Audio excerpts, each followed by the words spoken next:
On today's episode of The Crowded Booth, we talk Auburn football. Spring practice started on Tuesday. Will Maness joins me as we preview what it could look like. A new year, new defensive coordinator, this offense, and really the quarterback position. All that and more on today's episode of The Crowded Booth.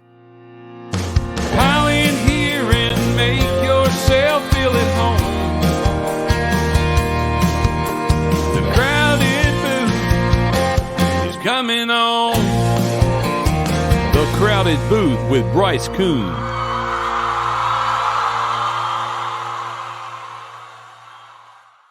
Welcome in to The Crowded Booth. We talk Auburn football. Spring practice started on Tuesday. Will, first off, look, there really is truly no offseason. I've said that multiple times. We talked about it in the live show. But this is where you kind of get some good conversation starters in spring practice. Battles, what you want to see. How excited are you to kind of see, and I'm using the word excited loosely here because we've teased it over the past couple of weeks, to see Auburn kind of get things ramped up for spring ball? Yeah, I'm mostly just excited to get to talk about it because, like you've said, we've mentioned it on probably every live show for the last month. Yeah, because got a lot of thoughts and probably a lot that people won't agree with. Auburn people won't agree with. Just glad to finally sit down and hash it out, get on my soapbox a little bit, and talk about what Auburn's got to do in 2024. Yeah, it was an offseason full of change in, obviously coaching staffs. We're going to talk about that here in a second. That's the norm around Auburn nowadays. Yeah, you were saying 5 defensive coordinators in the past 5 years, really no continuity for a lot of these kids. And it's kind of funny we mentioned that. I talked to Jalen Simpson down at the Reese's Senior Bowl, and he even mentioned that. He goes, man, things changed constantly. Like change was the word when I was at Auburn. And it was kind of crazy, too, just to think about. Like a guy like Jalen Simpson, now you correct me if I'm wrong, was brought in under Gus, played under Harsin, and now has played 1 year under Freeze. It's not ideal for a player in development to have that many coaching staffs. He played under Gus in 2020. Kind of busted onto the scene that first game of the COVID year against Kentucky, had an interception. He had a really great career, and he talked about the change. You think about all the change that Auburn's had. For him to kind of be a mainstay in the back end for Auburn and make plays like he did all 5 years he played at Auburn. It's really incredible. Really excited to see what he does at the next level. Yeah. And he leaves a huge hole. He leaves a huge hole. And that kind of segues us into what we're going to talk about first. New year, new defense. DJ Durkin, the new defensive coordinator.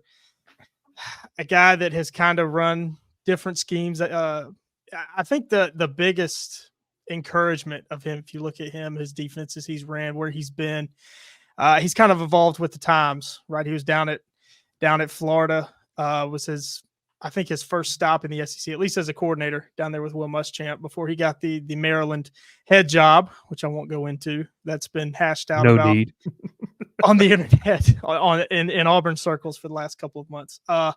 Spent last year at Texas A&M and was at Ole Miss before that. Had some strong looking defenses in both places. I think he did a really nice job at Ole Miss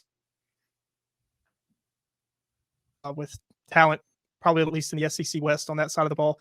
And then last year with Texas A&M, you think about the talent they had. It was expected he would have a good defense, and he did that. So, I think he comes into Auburn, obviously going to be working with less than he had at Texas A&M.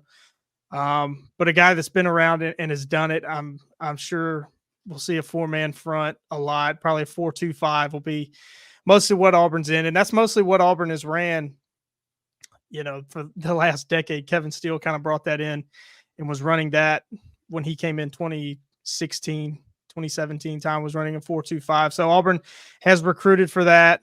Harsin wanted to go with the 3-4. Derek Mason brought in a 3-4, but defense has changed. It's hybrid. You got to have 5 or 6 guys in the secondary nowadays with everybody throwing the ball. But again, even still in this SEC, this new in the 2020s, everybody wants to throw, but you still got to stop the run. So I'm expecting to see a 4-man front and 5 in the back end. So we talk about Jalen Simpson and the hole he leaves. So it's going to be new faces in that secondary for Auburn. The returning big 3 names returning. Kyan Lee played a ton at corner last year as a true freshman. Did really well. Really liked what I saw out of him. Really excited to see his continued development. JD Rim will be opposite him at corner as well, and Caleb Wooden, the younger brother of Colby Wooden, former defensive lineman at Auburn. He's in the back end. Probably will see most of his time at safety. But those three guys played a lot of snaps last year. So look to those three to be leaders back there. And some big time transfers. Auburn brings in Laquan Robinson, the top ranked junior college safety. And alongside him will be Jaron Thompson coming from Texas. Those two guys are huge for Auburn, probably going to be the two best players in the secondary. Jaron Thompson played for Texas last year in the playoff. Got a lot of snaps against Washington. So his experience, he's played in some big games. It's going to be very, very important for Auburn.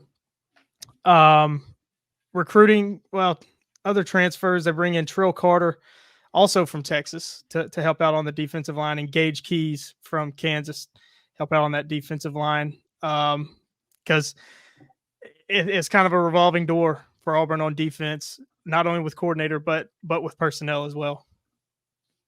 Yeah, and you look too, I mean, Will, personnel, revolving door, you got to replace a lot of starters on the back end. There's talent there. I mean, you and I've talked about both. Like Kyan Lee's, he's talented. He was really talented last year. He's just young. He's just got to get experience. Like it's that. So he gets that 1 year of experience. When you talk about Auburn defense, though, it's something that they've kind of predicated themselves on, of having a stronger defense, especially in over the course of the past decade. DJ Durkin, like, I know it's too far out to talk about the thoughts about the hire, but I mean, it's not a you've talked about this. It's not a splashy hire, but I feel like it's a solid one. Like, it's going to be a solid defense with the potential to be great if you can get some really good players in there. How far do you feel like Auburn is from a Jimmy's and Joe's perspective to maybe make that happen? Is it there right now in the spring to where you can see that, or what are some other names that maybe need to step up in order to make that happen? I think so. I think as far as personnel goes, I think Auburn is better off on defense than they were last year. Obviously, you have some guys to step up. Another big transfer from Duke, linebacker Dorian Mousey, I think that's how you say his name, was really good for Duke last year, and he'll come in and